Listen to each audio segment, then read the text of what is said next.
በያላችሁበት ሆኖ ፓምፕ ስላለ የትም ቦታ ይደርሳል። እሺ ምዕመናን፣ አሁን ጥምቀቱን ከመጀመሩ በፊት ምዕመናን አባቶች ብቻ ናቸው የሚጠመቁት።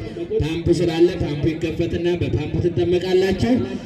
ወጣቶች እዚህ አስተባባሪዎች ማለት ነው ባጅ ያደረጋችሁ ሞንታርቦውን አንሱልን መጀመሪያ ማለት ነው።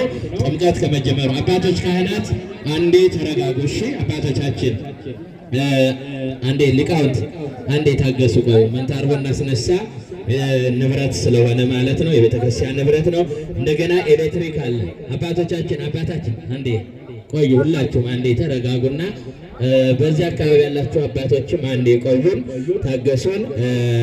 ስለዚህ ሞንታርቦውን አንሱልን ወጣቶች። አንዴ ባጅ ያደረጋችሁ አስተባባሪዎች ወጣቶች ሞንታርቦውን አንሱልን።